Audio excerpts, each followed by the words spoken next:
Now let's look at unit number 2 that covers a universal design.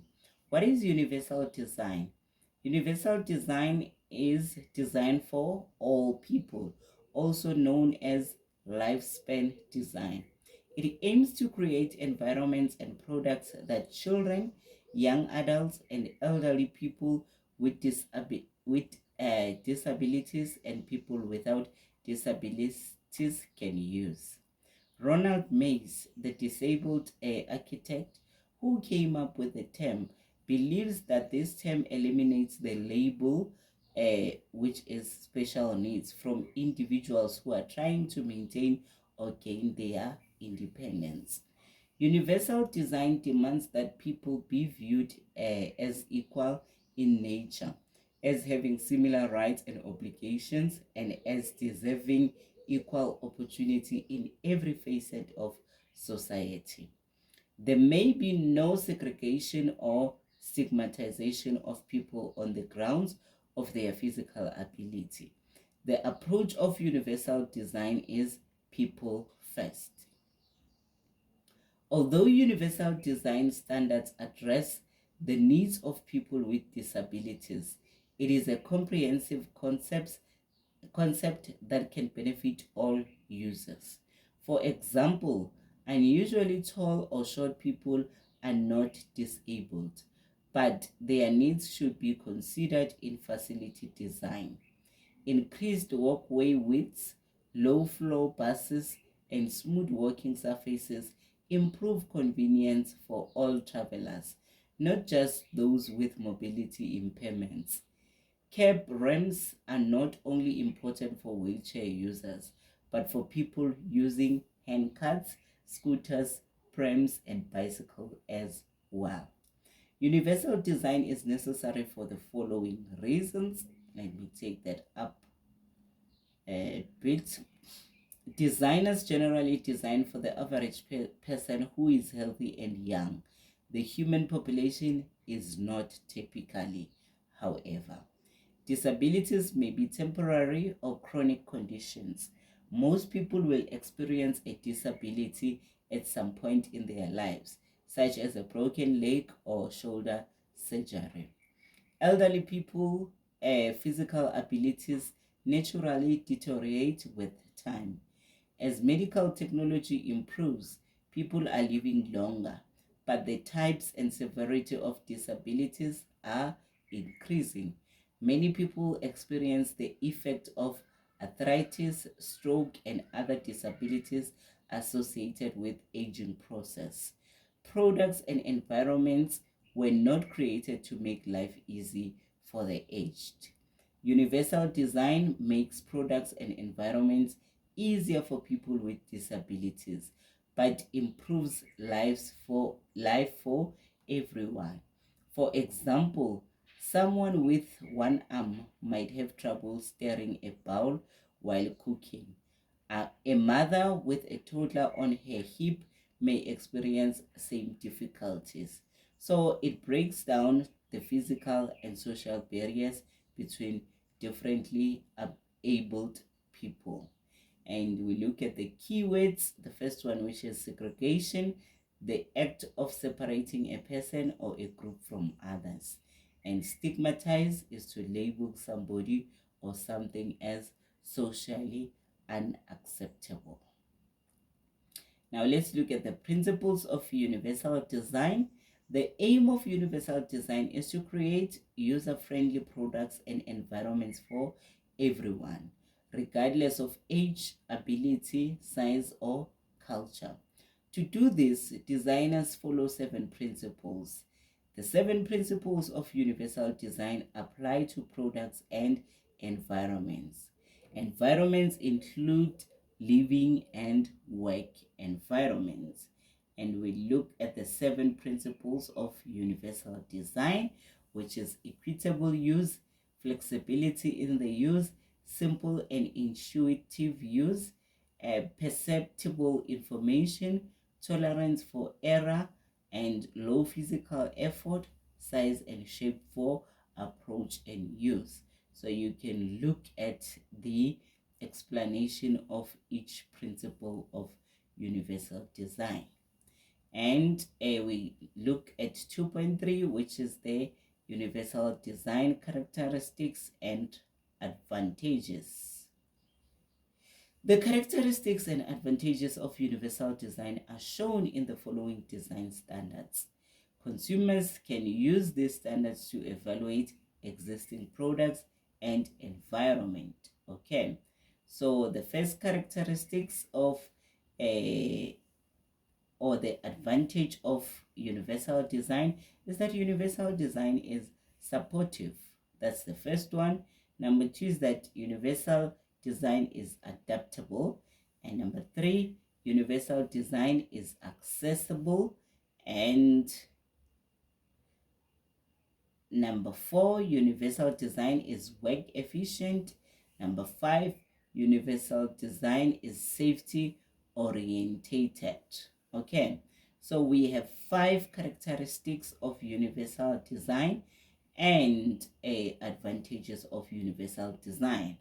So the universal design is adaptable, is accessible design. Number three is work efficient design. Number 3 is safety oriented design. That's number 4. Is it 4 or 3 characteristics? 2, 3, 4. 4 characteristics or advantages of universal design. So very important, you should go through each characteristic. Okay, each characteristic or advantage of universal design, you should be able to discuss it. Okay, so let's start with universal design being adaptable. Products designed according to universal design standards are adaptable.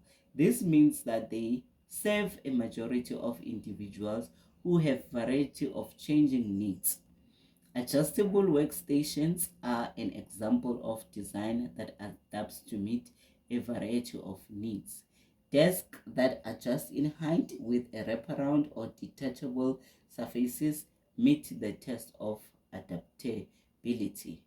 Adjustable stands for keyboards and monitors also meet this requirement, as do software programs that allows a computer to display text in varying fonts and sizes.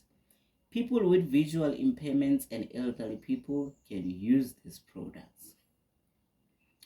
And let's look at a accessible design as a advantage. Accessibility means removing barriers.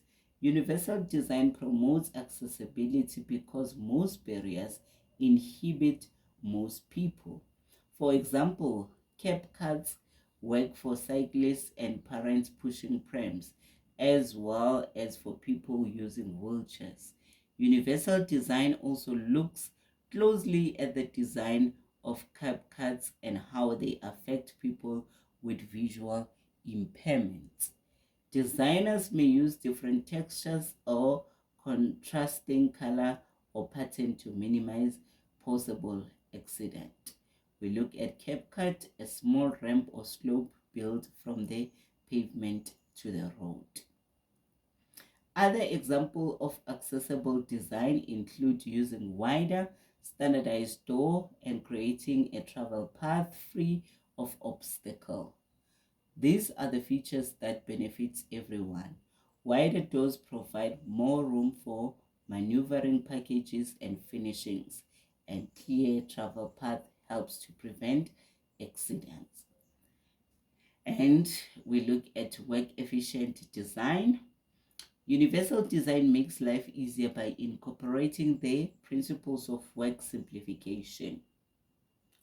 It creates work-efficient products, work environment, and homes to reduce the time and personal energy required to perform our daily task. For example, equipment designed for ease of gripping makes food preparation tasks much easier. Wall sockets at the height of 45 centimeters from the floor require you to bend less from standing position. And control switches, levers, and knobs should be designed for easier and safer handling. Figure 13.11 shows an example of a work-efficient design, as noted in the curved handles that are designed for easy gripping. This is a garlic press. Okay. And let's look at safety orientation of a universal design. Safety oriented design promotes health and well-being.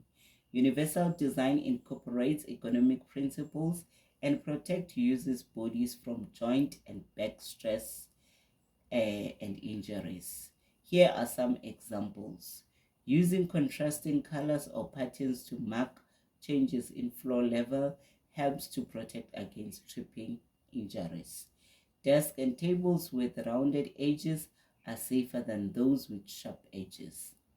Alarms that have audible and visual signs are safer than those that use only one signal cue. A smoke alarm that also provides a light source can mark the path of exit. So these are the example of a universal design being safety orientated. Please know these examples, okay, starting from here until here. Safety also involves psychological well-being, belonging, self-esteem, and self-worth. Safe design accommodates physical and psychological challenges. Products and environments that allow their users to gain a high level of competence support a state of psychological health.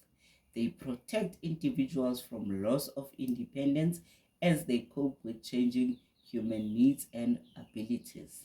For example, grab bars at bath and toilet are safely features that help individuals to be independent and maintain dignity in managing personal hygiene. On the next page, we look at applying universal design in housing, interiors, furniture, appliances, and equipment. Here are some examples of applying universal design in housing and interiors and the advantages it provides for all users. In entrances, an accessible route and a level surface at an entrance make it easier to carry furniture and belongings in and out of building. Makes it convenient for prams, bicycles, and wheelchair users to move around. It also makes it easier to carry groceries and other purchases into the home, and less dangerous to move about when floor surfaces are wet. And then we have sheltered entrances, which serves as protection against elements when opening the door, and they serve as safe and dry places for when you are waiting for a lift. Those are sheltered entrances. And then a full-length side window at the building's front door makes it possible to see who is at the door before opening it, and also it increases the natural light, which improves visibility for visual impaired people. And general interiors, 90 centimeter door openings prevent damage to the door frames when people carry large items such as furniture through doors. They also give access to wheelchairs. Lever door handles are easier for everyone to open. You can open the door with your elbow or knee when your hands are full. People with poor muscle control in their hands can use them easily. People with poor muscle control in their hands can easily use the lever door handles. Adjustable railings hide in cupboards. You see now the new cupboards, they've got adjustable railing heights. Make cupboard more usable for children, and they are more convenient and accessible for people in wheelchairs, and also increase the amount of hanging space in the cupboards. And then we have light switches at height of 110 to 120 centimeters. They say they are more easily reachable for children and for wheelchair users. They are easier to operate when your hands are full because you can use them with your elbow, for example, and easier for people with rheumatism to operate. These people do not have the full use of their hands and fingers. And we go to the next paragraph. Electrical power sockets about 45 to 50 centimeters from the floor are easier to reach without bending. They also help to keep electrical cord off the floor. Windows with a view with window sill height of 90 centimeters or less allow you to look out of the window while sitting down. Longer windows allow more natural light into the rooms and are elegant. They are also easy for children and people in wheelchairs to open and close. And we look at the kitchens. Knee space under the sinks and working surfaces provides space for service trolleys and garbage bins, allow you to sit while working at the sink or counter, and allows the wheelchair users to work conveniently at the sink and counter work surfaces. So this is what we see here. Okay, now let's move on. You can use lever type taps to regulate water flow and temperature more easily. You can use them with one hand or elbow. Work surfaces with adjustable heights allow you to stand or sit while working. They enable all family members to prepare meals, and lower levels provide more leverage for heavy duties. Contrasting edges on the countertops make them easier to see, preventing accidents.